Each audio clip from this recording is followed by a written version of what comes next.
Sir ఇంకోటి కలికి టికెట్లు పెంపుపై ఆంధ్రప్రదేశ్ కూడా సో టికెట్లు పెంపు ఏ విధంగా చూసుకోవచ్చు? రెగ్యులర్ ప్రాసెస్ అది. అదే రెగ్యులర్గా ప్రాసెస్. 75 రూపాయలు 125 రూపాయలు పెంచారు. సినిమా బాగుంటే చూస్తారు. ప్రజలు యాక్సెప్ట్ చేస్తున్నారు. మీరు నేను ఎవరిని? ప్రజలు చూస్తున్నారు. ప్రజలు జనాలు పడిపోతున్నారు. ప్రభాస్ సినిమా అంటే జనాలు మొత్తం టోటల్గా అన్ని షోస్ ఫుల్స్. ప్రజలు యాక్సెప్ట్ చేస్తున్నప్పుడు, గవర్నమెంట్ ఇస్తున్నప్పుడు మీరు నేను ఎవరు?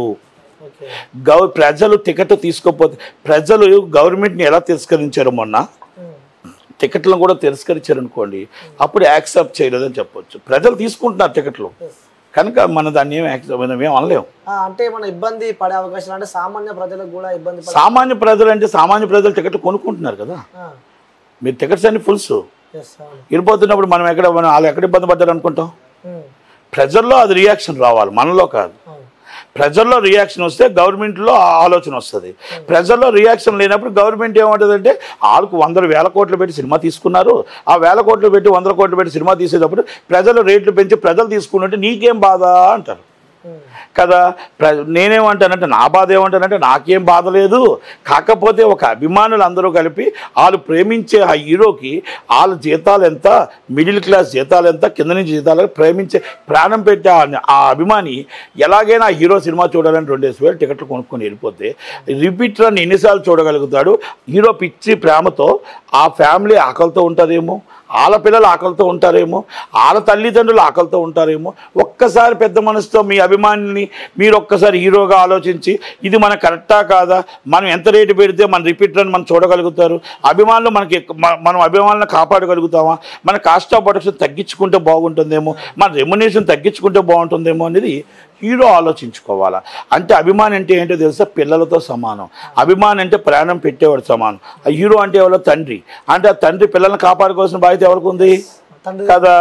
అభిమానులను కాపాడుకోవాల్సిన బాధ్యత హీరోకు ఉంది. కాబట్టి ఆ హీరో దాన్ని అంతటిని బేర్ చేసుకొని ఆ అభిమానికి ఎంత జీతం వస్తుంది, ఆ కుటుంబ పోషాకర్తను ఎంత, నాలాంటి సినిమా వస్తున్నప్పుడు ఆ హీరోకి ఆ అభిమాని ఎంత ఖర్చు పెట్టేస్తాడు, ఆ ఖర్చు పెట్టేటప్పుడు ఏంటి అనేది ఒకసారి ఆలోచించుకోవాలి.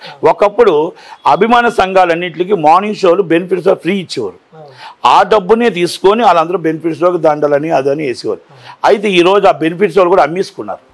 బెనిఫిట్స్ 1,000 రూపాయలు 1,100 టికెట్లు అమ్మేసుకుంటున్నారు. కనుక నేనేమంటే not only is the Prabhas movie, all హీరోస్కి ఇది వర్తిస్తుంది, ఆల్ హీరోస్కి.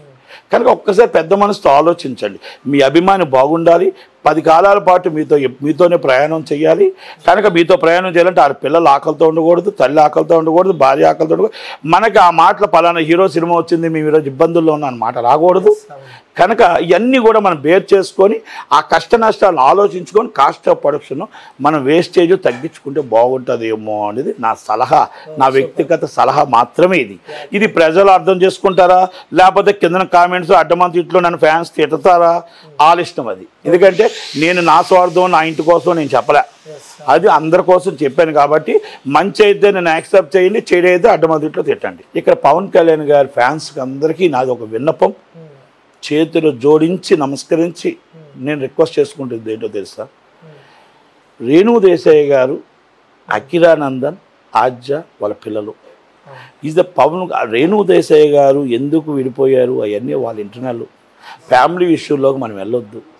మీరు ఒక్క మాట అన్నా కూడా ఆ ఫ్యామిలీ విషయంలో వాళ్ళు ఎంత బాధపడతారో, ఆ పిల్లలు ఎంత బాధపడతారో ఒక్కసారి మీ పెద్ద మనసుతో ఆలోచించండి. మీ అన్నను ఆరాధిస్తున్నారు, ఆమెను కూడా మనం ఆరాధించండి. ఇష్యూస్ అది ఇంటర్నల్ విషయాలు కొన్ని ఉండేటప్పుడు మనం ఆడవాళ్ళని గౌరవించాలి. ఆడవాళ్ళని ఒక్కళ్ళని కూడా మనం ఎప్పుడు అమర్యాదగా మాట్లాడకూడదు. ఇది మన అందరు ఫ్యాన్స్కి కూడా చేతులు వచ్చి దండం పెడుతున్నా. దయచేసి ఇలాంటి తప్పుడు మాటలు నేను చూశాను, నాకు అది బాధ అనిపించే నేను చెప్తున్నా. ఇది రేణుగు దేశాయ్ గారు కూడా మనకు వదిలిలాంటిదే. కనుక ఆమె ఇప్పుడు మ్యారేజ్ అయిన లింజన్న గారు కూడా ఆమెకి వదిలిలాంటి వాళ్ళే. కనుక దయచేసి వాళ్ళ ఇంటర్నల్ చిన్న వాళ్ళ అభిప్రాయ భేదాలు వాళ్ళకు ఉండొచ్చు, మనం దాంట్లో ఇన్వాల్వ్ కాకూడదు. ఇది మనం ఎంత దాకా అంటే మన నాయకుడు మన అభిమాని అంతదాకా ఉండాలి తప్ప ఇలాంటి ఇష్యూల్లో మీరు బ్యాడ్గా కామెంట్స్ పెట్టొద్దు కూడా. ఎందుకంటే అఖిలానందన్ అందరూ కూడా బాధపడకుండా ఎప్పుడు కూడా అందరూ బాగుండాలి. దయచేసి ఆయనకు మంచి పేరు తేవాలి తప్ప చెడ్డ పేరు తేకూడదు అనేది నా విన్నపం, నా request. Thank you very much. So మొత్తానికి అయితే డిప్యూటీ సీఎం పవన్ కళ్యాణ్ అలాగే సీఎం చంద్రబాబు నాయుడు గారు, సో ఏలాగా అనిపిస్తుంది ఫస్ట్? బ్రహ్మాండం బ్రో. ఎలాగుంటుందంటే ఒక సినీ హీరో తిరుగులేని హీరో, మెగా ఫ్యామిలీ నుంచి అన్నయ్యకి రాని అదృష్టం, అన్నయ్యని మోసం చేశారు చాలామంది, నమ్మించి మోసం చేసే రాజకీయాల్లో. కానీ తమ్ముడిని మోసం చేయలేక ఎక్కడ పోయిందో అక్కడ ఎత్తుక్కోవడానికి మెగా ఫ్యామిలీలో ఒక వారసుడు వెళ్ళి డిప్యూటీ సీఎం అయ్యి దేశానికే గర్వకారణం, దేశానికే మోడీ గారు తీసుకొచ్చి, మోడీ గారు ఒక చిన్న పిల్లల అంటే ఆయన ప్రధానమంత్రి అని మర్చిపోయి అన్నదమ్ములిద్దరిని కలవడం కానీ కలయిక కానీ ఇదంతా కూడా ఒక చాలా అద్భుతమైన పండగ. మెగా ఫ్యామిలీలో ఒక అద్భుతమైన పండగ. ఎవరైతే అవమానించారో బిఫోర్ ఎలక్షన్, ఎవరైతే టోటల్గా వైసీపీకి వాళ్ళ కుటుంబంలో వెళ్ళి సపోర్ట్ చేశారో వాళ్ళే నిన్న వెళ్ళి అరవింద్ గారు వెళ్ళి పక్కన కూర్చోవడం అనేది చాలా ఆనందకర విషయం. ఎందుకంటే చాలా చాలా పెద్ద ఆనందం. ఎందుకంటే అరవింద్ గారు వెళ్ళడం వల్ల ఏమైందంటే అక్కడ సినీ ఇండస్ట్రీ సమావేశం అనేది పోయి మొత్తం ఈ సోషల్ మీడియా ఒక పండగ అయిపోయి మొత్తం టోటల్గా ఏదో అల్లు అర్జున్ గారి కోసం వెళ్ళారు అన్న ఒక ఫీలింగ్ వచ్చింది. కాదు, ఒక ఇండస్ట్రీకి పెద్ద ఒక అరవింద్ గారు అంటే ఆత్మ ప్రత్యాత్మ. చిరంజీవి గారు ఆయన ఇద్దరు ఒకటే, వేరు కాదు, ఇద్దరు ఒకటే. మెగా ఫ్యామిలీలు ఇద్దరు ఒకటే. దాంట్లో కొన్ని అనువైన కారణంలో పిల్లలకి కొంచెం ఆయన వైసీపీకి ఎక్కువ సానుభూతి, లేకపోతే జగన్మోహన్ రెడ్డి గారి కోసం వెళ్ళారు. ఎవరి కోసం వెళ్ళారు పక్కన పడేద్దాం. కానీ అరవింద్ గారు వెళ్ళారా లేదా? పవన్ కళ్యాణ్ గారు ఎవరిని ప్రచారంకి అడగలే, వాళ్ళ అన్నయ్య గారిని కూడా అడగలే.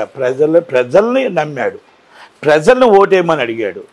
నాకు ఒక్కసారి అసెంబ్లీకి ఛాన్స్ ఇవ్వండి అని అడిగాడు. కానీ అందరినీ కూడా ఎవరు నేనైనా ఇంకో అందరూ కలిపి వెళ్ళారు కదా. అలాంటప్పుడు కొంత ఆ రోజు ఊపుకి అందరూ కూడా ఇంక్లూడింగ్ చాలామంది సోషల్ మీడియా కానీ అందరూ కూడా జై జగన్మోహన్ రెడ్డి, జై జగన్ అన్న అన్నారు అందరూ. ఆ ఊపులో అల్లు అర్జున్ గారు కూడా వెళ్ళడం జరిగింది, అయిపోయింది. అయితే అరవింద్ గారు ఆ రోజు పిఠాపురంలో ఉన్నారు. 4:45కి జగన్మోహన్ రెడ్డి గారు అక్కడ పిఠాపురంలో ఉన్నారు పవన్ కళ్యాణ్ గారు ఓడించడానికి. ఇక్కడ అల్లు అర్జున్ గారు వెళ్ళారు.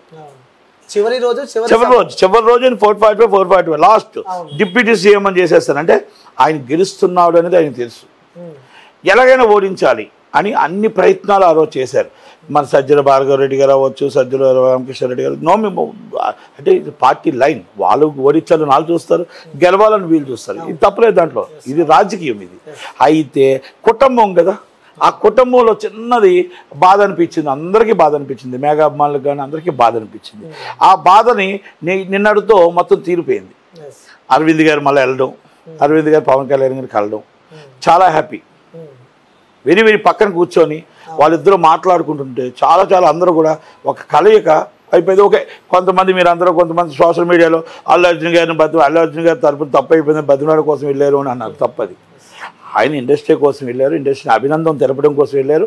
ఆయన ప్రత్యేకంగా ఇంటికాడ కాకుండా క్యాంప్ ఆఫీస్కి వెళ్ళారు అనేది అదృష్టం.